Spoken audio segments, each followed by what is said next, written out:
the data and the heat map and just seeing where cattle are and where they are not in an area was not necessarily anything that we had ever seen before.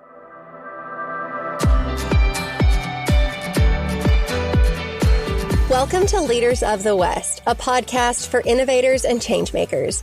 I'm your host, Jessie Jarvis, the founder of the West, and I'm sitting down with agriculturalists, entrepreneurs, executives, and everyone in between with the goal of digging into the strategies, mindsets, and lessons that have been crucial to the success of ag and Western.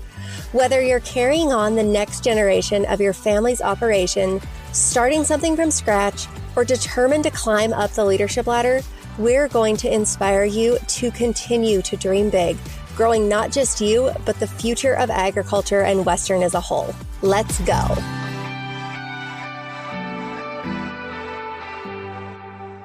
Welcome back to Leaders of the West. If you guys tuned in last week, then you know what's up. This is part 2 of our series on virtual fencing with Vence. In our first episode, we learned about the technology itself and how it's really shaping the future of grazing, as well as specific examples of use from our ranch as we've been using this technology in the last year. So today we are looking at virtual fencing from the other side, the perspective of somebody who is using it on the educational element, if you will. So my guest today is Dr. Miranda Meehan. She is the Associate Professor and Livestock Environmental Stewardship Specialist at North Dakota State University. She's been studying how virtual fencing can support grazing management, conservation goals, and the practical realities of working cattle, which is what we sit down and chat about today. So if you have been wondering what happens when theory meets real world conditions, this episode is absolutely for you. I loved this conversation and I know you guys will too. So with that, we're going to get right to the show. Welcome to the podcast, Dr. Meehan. Miranda, let's paint a picture for everybody. Can you start by sharing a little bit about your operation, your role in the industry, who you are, why you're here? Yeah, so I don't have an operation. I'm an extension specialist and researcher in the Animal Sciences Department at NDSU. I did grow up on a livestock operation, maybe more hobby. So it was mostly my show cattle. And so I showed cattle across the state and range judged throughout high school. And that's how I got into my career and focused on grazing systems and grazing management. And so we've been working with virtual fence in our research for 3 years now, and really just wanted to get up front on that research and be able to answer questions from producers that were interested in using the technology here in North Dakota. So I love that you share that you guys have been doing this from the research perspective, because I do think that that is so important. Obviously, you have now used this technology for 3 years. How has it changed in that time? Because I know even from when I was trained on how to set Vences to now using it, there are continual updates to just the software and the platform that we use. So I can imagine that like the collaring, all of that has really advanced even in a short amount of time.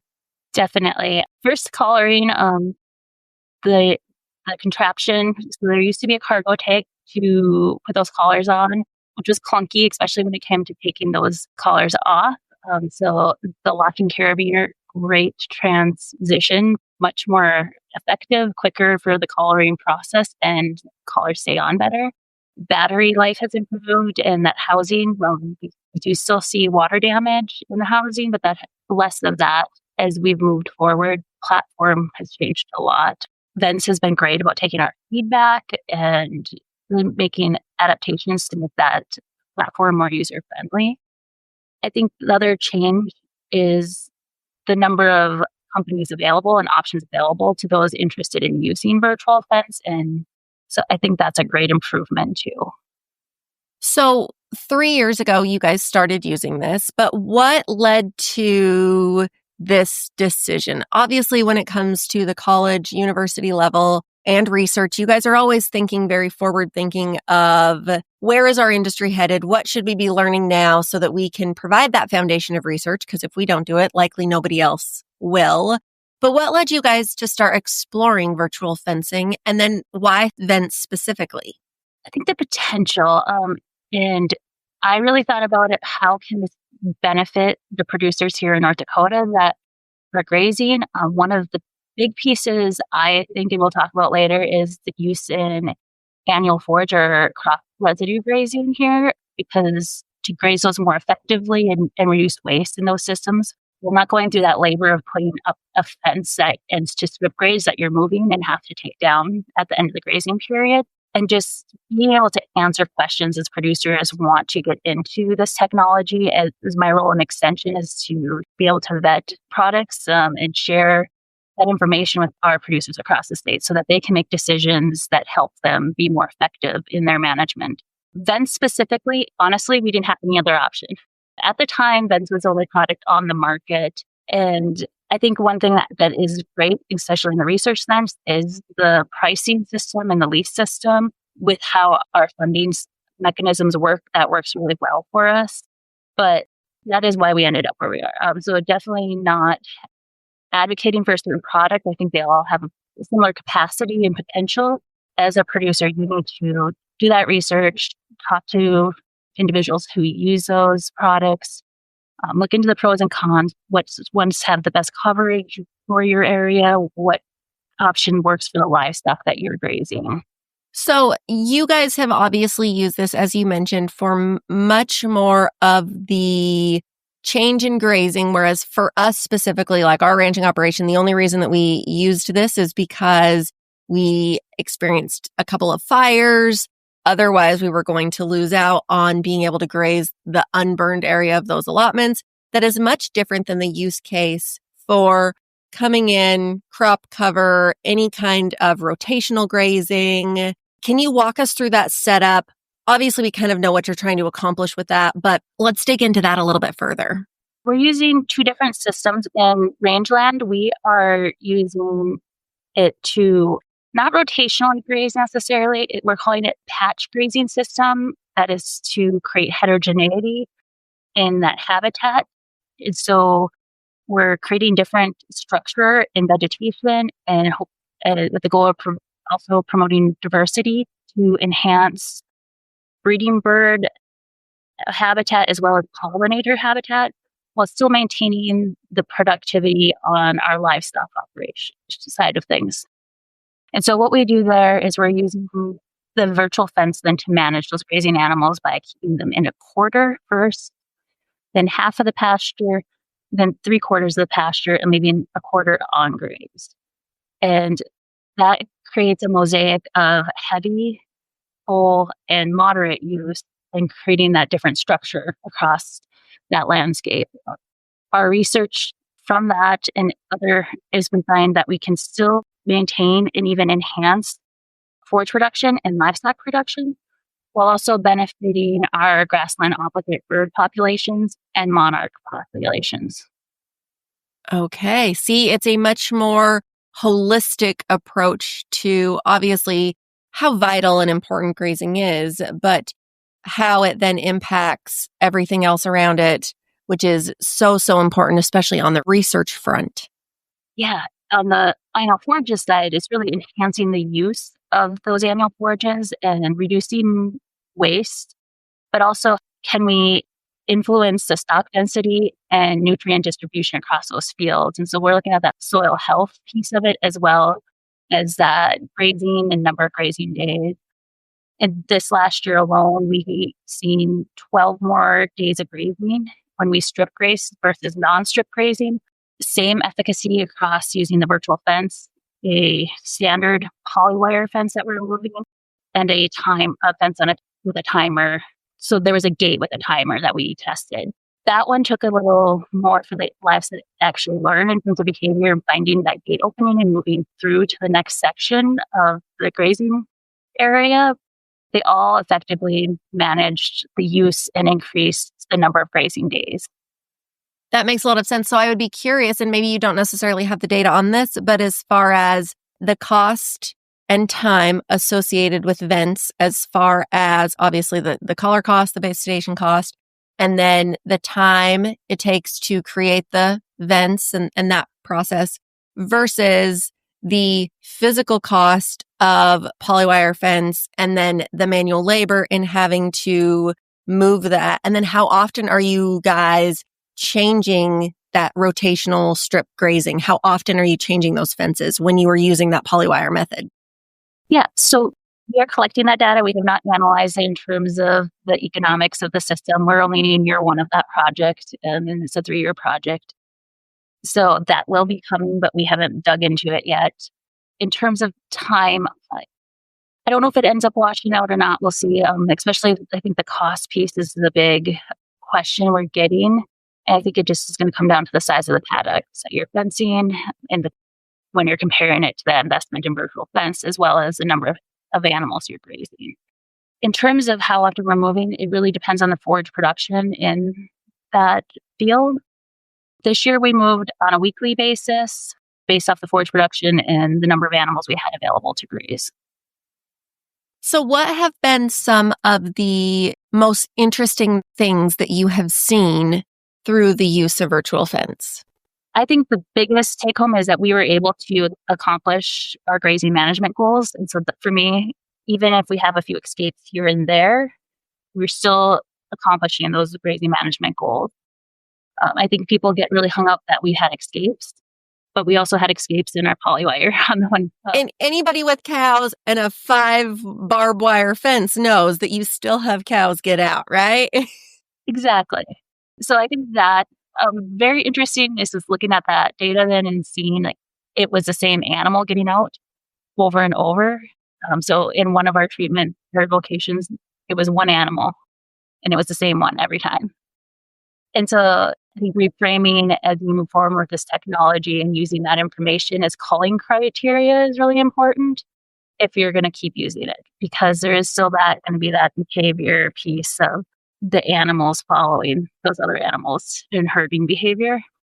But they do come back in the herd because of that. So we are looking at animal behavior in these projects, and some other, we have GPS tags on the calves in our rangeland projects. So what is that going to look like in terms of how far those calves will move away from those cows, and how's that behavior piece playing into the efficacy of the virtual fence technology, which I'm really interested to see. We don't have all that data worked through yet. I think as a researcher, the overwhelming part of all this is the amount of data. Just because you're getting that GPS point at a minimum every half hour for every animal out there.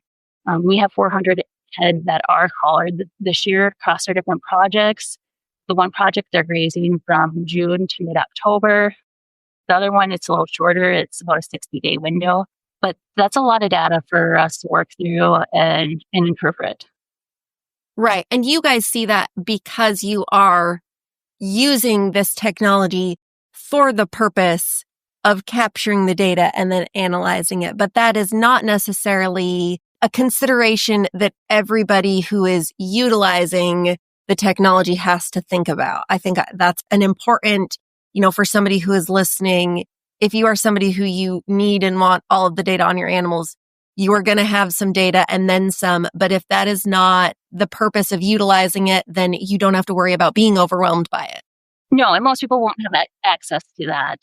And so I think it still is understanding the data that's there and using that to make management decisions in terms of calling which animals are our repeat offenders, as we call them, and using that information, looking at the heat maps to see if we're getting heavy use in an area and we need to make adjustments to our events to get better grazing distribution, if that's our goal.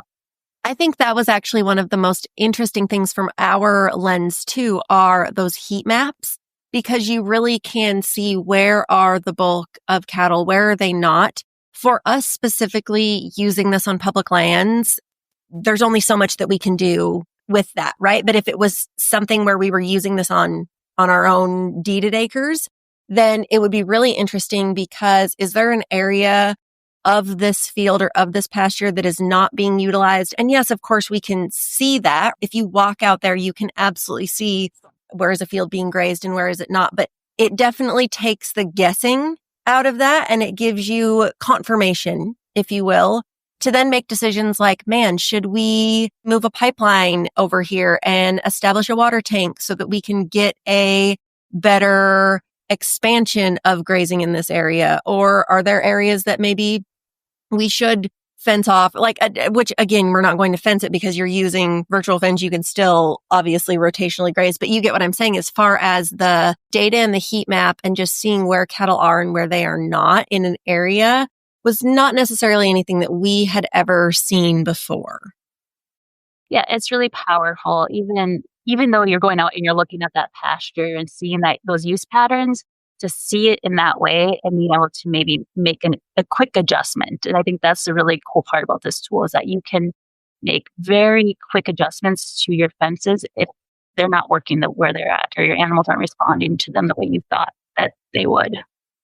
Well, and I think too, we always kind of assume that you put cows in a field and they are kind of going to do what cows do and wander and graze and explore, if you will, the whole area. And so it's also really interesting to be able to pull up the single collar history and watch exactly where a cow has been going. I know I used the same example last week, but we have a field that has a couple of different water tanks, and we've always kind of assumed that every cow utilizes both of those tanks and kind of grazes all over. But with going back and looking at that single collar history, we can see that there are certain cows that only access one tank. They have never, ever once gone over to this other area of a field, which it was an 800-acre area. So it's not like it's massive by any means, but it's still large enough to where that was really interesting. And otherwise, you would never, when you have 150 black animals, right? Like they all kind of look the same when you are physically out in the pasture. So it was really interesting to see that kind of data as well. Yeah, definitely. And I think that's the fun part, is being able to understand the movements of individual animals as well as that herding behavior. So for somebody who's listening and they're curious but hesitant about virtual fence and their ranching operation, obviously you are looking at this from the use perspective, but also the research perspective. So I feel like you have a very unique set of eyes and a lens at this. What would you tell that person? The biggest thing I tell anybody is, one is understanding how it's going to fit into your operation. How are you going to use it? How does it fit with your current management? If it doesn't, maybe this isn't the time for you to invest. In North Dakota, we do have a lot of smaller pastures, and people do have a lot of rotational grazing systems in place already. If you have good conditioned fence, maybe this isn't the time for you to invest. Maybe you need to wait until you're in a stage where you need to repair and replace fences. Or maybe you're going to focus this technology on some rented acres where you don't have the capabilities of putting in infrastructure. So really understanding how this works in your system and how you can get the most out of your investment in the product. And so can you use this to graze in the summer on your range and pasture, as well as grazing in extended season, maybe using it for those annual forages, or bale grazing or other winter extensive grazing systems that are used in the northern plains. I love that. That is such important and quality takeaways. So thank you for that. Okay. Anything else that you want to add just about your experience or utilizing Vence and virtual fence? I'm sure you have some other nuggets, Miranda. Let's hear them. It's been a huge learning curve, even for us in research. I think understanding too, if you have people willing to use the technology or learn the platform, I think everybody's really excited that's working on our projects about the technology itself. But currently, there are two of us managing all 400 head that we're grazing. I have another student coming on that's going to help, but right now there's two of us that are making sure everything is working, communicating to the herdsmen that are managing those animals.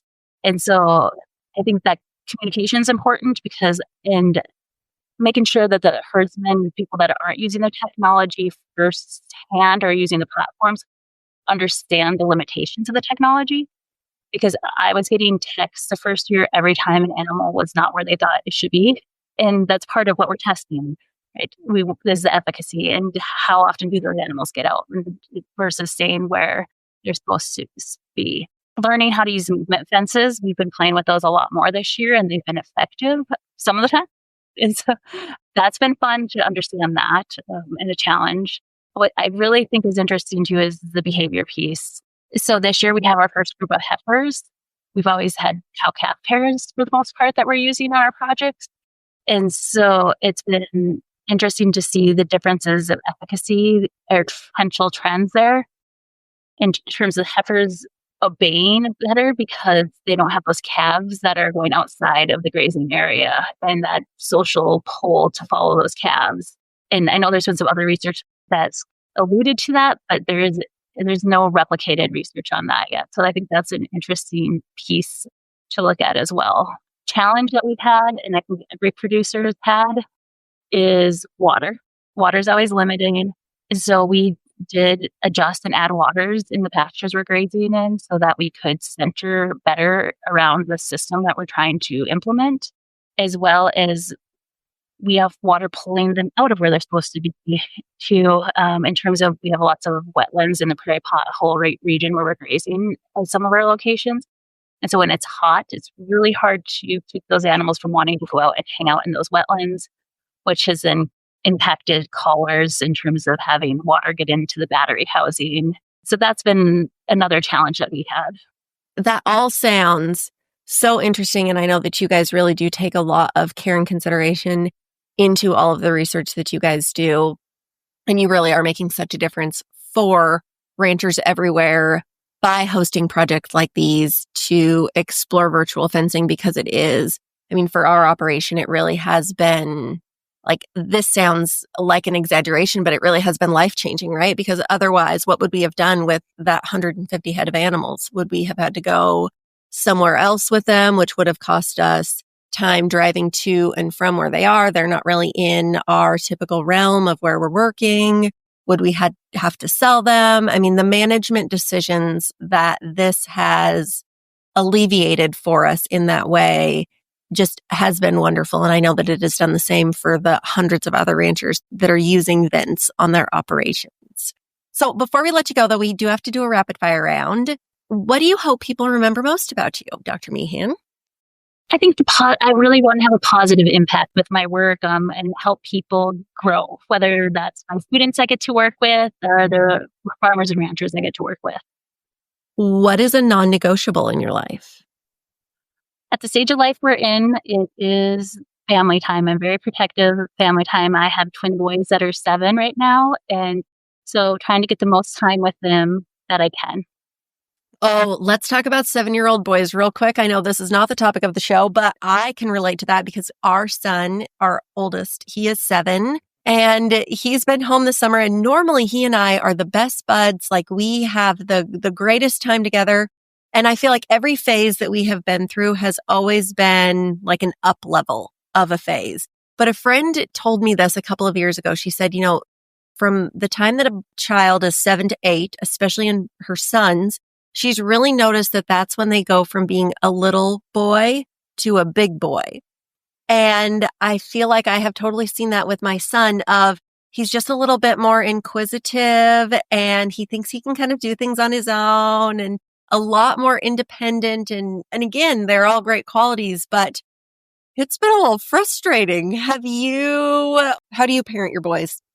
Oh, I don't know. We try. Lots of structure since there's twins. So structure has been our sanity since they were born.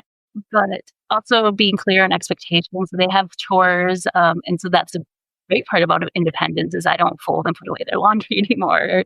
I think being clear on expectations, but also being available. And so one of the things that I've started asking them every night is, is there something on your mind? Is there anything you want to talk to me about? Because one of them is a worrier.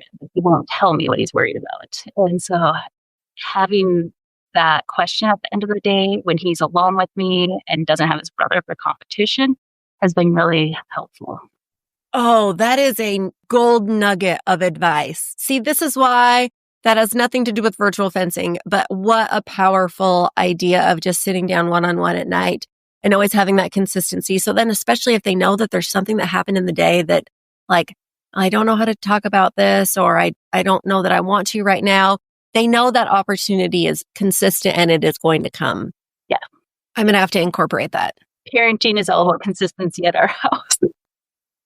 Oh, well, I think that's definitely the key to being a good parent. Okay, back on track. Sorry, I derailed our conversation. But if you were a professional athlete, what would your walk-up song be? Whew, that's hard. I have no hopes of being an athlete anyway. So Walk the Moon, Shut Up and Dance right now. My kids love that song. And yeah, that'd be it. I love that. Okay. What's the smartest thing anyone has ever told you? Yeah, I think going through my PhD, the most revealing thing, and it's so true, is the more you learn and the more you know, the more you recognize how much you don't know. Oh, yes, that is golden and also a gut punch, isn't it? It's very humbling, but it also is, I think it's empowering in terms of knowing I don't have to be the expert and I can build a team of people around me that have those expertise I don't have. Oh, amen to that. Okay, last question for us. Let's talk about your favorite things. Do you have a favorite book or podcast, program, a life hack, maybe twin mom life hack, something that has changed your life in some way and you just want to share it with the world? Now's the time. I'm a reader for sure. I've loved most books. I think my favorites are East of Eden. I'm a big Steinbeck fan, as well as I do like historical fiction. So Kristen Hanna's The Four Winds, and as well as I've been a big fan of Eric Larson right now, which is nonfiction, but written like fiction. And so it's not dry. I like that. Okay, well, we'll make sure to link those in the show notes. Dr. Meehan, thank you so much for being here today. This was so valuable and such a great conversation. If you are somebody who is listening to this and you really have been considering virtual fencing for your operation, I highly encourage you guys to reach out to Vence because there really is so much benefit that operations can have through this platform and this technology. And I'm very thankful that it exists, obviously on a personal level, but just for the future progress of our industry. I think that it really does have a lot of impact for the positive. And I love to see continued progress because I know that that's how we are going to continue to keep up with feeding this growing population. So Dr. Meehan, thank you so much for joining us today. This was great. You guys know you can catch us back here next week. A brand new episode of Leaders of the West will be here. So stay tuned. We'll see you then.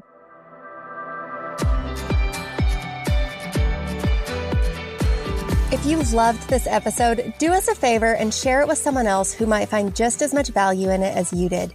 We're on a mission to continue to grow and strengthen the future of agriculture and Western industries, and you spreading the word helps us make more of a positive impact. It also makes a big difference when you take a minute to go rate and review the show. We can't thank you enough for listening, for sharing, and for loving Ag and Western as much as we do. We'll see you back here for our next episode.